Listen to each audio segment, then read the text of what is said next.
warahmatullahi wabarakatuh. Anak-anak, bagaimana kabarnya hari ini? Sehat ya? Alhamdulillah, luar biasa. Allahu Akbar. Yes. Anak-anak, hari ini kita belajar tentang materi ibadah kurban. Ini materi ini berarti kelas 5. Nah, apakah tujuan dari pembelajaran hari ini? Yang pertama adalah peserta didik mampu menjelaskan pengertian ibadah kurban, mampu mengetahui pelaksanaan hukum kurban, syarat hewan kurban dengan benar. Yang kedua, peserta didik mampu menemukan hikmah pelaksanaan ibadah kurban dengan benar. Anak-anakku, apa sih itu pengertian ibadah kurban? Kurban berasal dari kata kurban yang berarti dekat. Kurban dalam Islam juga disebut dengan al-udhiyah dan ad-daniyah yang berarti binatang sembelihan seperti unta, sapi, kerbau, dan kambing yang disembelih pada hari raya Idul Adha dan hari-hari tasyrik sebagai bentuk taqarrub atau mendekatkan diri kepada Allah. Anak-anakku, hukum pelaksanaan daripada ibadah kurban yang pertama adalah hukum kurban menurut mayoritas ulama adalah sunnah muakkad, yaitu sunnah yang dikuatkan. Yang kedua yaitu menurut Imam Abu Hanifah, berkurban hukumnya wajib bagi orang yang mampu atau mempunyai kelapangan rezeki. Yang ketiga, umat Islam menganut hukum kurban sunnah muakkad yang sangat dianjurkan untuk dilaksanakan oleh Rasulullah SAW. Anak-anakku yang kami cintai dan kami banggakan, Rasulullah bersabda, an Abi Hurairah anna Rasulullah sallallahu alaihi wasallam qala, man kana lahu sa'ata wa lam ya'dha fala yaqrabanna musallana, rawahu Ahmad ibnu Majah.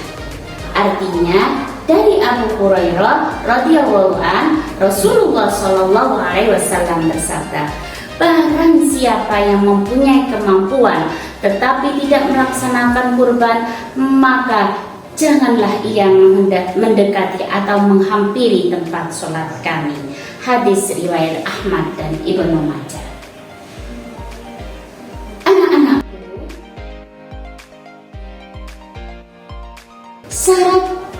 Syarat kurban yang pertama adalah orang itu beragama Islam. Yang kedua, memiliki akal sehat. Yang ketiga, memasuki usia balik boleh berkurban. Yang keempat, mampu memiliki materi. Artinya, dia mempunyai rezeki untuk berkorban. Sedangkan syarat hewan kurban yang pertama, hewan kurban atau hewan ternak, jenis hewan yang harus dikurbankan. Salah satu yang wajib diperhatikan yaitu menyembelih hewan ternak sebagai hewan kurban. Yang kedua, usia hewan yang cukup. Yang ketiga, bebas dari penyakit. Dan yang keempat adalah bukan hewan yang memakan binatang najis. Anak-anakku yang kami cintai, orang yang berhak mendapatkan hewan kurban ketentuannya adalah sepertiga untuk fakir miskin, sepertiga untuk kaum kerabat, dan sepertiga untuk dikonsumsi sendiri. Nah, ini disebutkan di dalam pembagian hukum hewan kurban.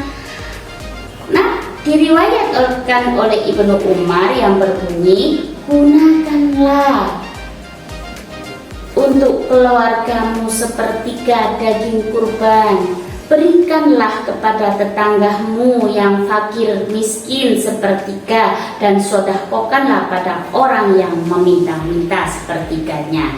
Hadis riwayat Ibnu Umar. Nah, karena kita sudah mempelajari semuanya, maka hikmah beribadah kurban Yang pertama, mengenang peristiwa kepatuhan Nabi Ibrahim alaihissalam dan Nabi Ismail alaihissalam kepada perintah Allah. Yang kedua, mengajarkan ketaatan dan keikhlasan dalam menjalankan perintah Allah. Yang ketiga, merajut jalinan akrab antar sesama. Yang keempat, memberikan kesenangan kepada fakir miskin dengan beberapa potong daging kurban.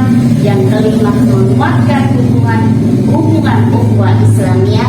Dan yang keenam, menghilangkan sifat rakus dan tamak dalam diri seseorang.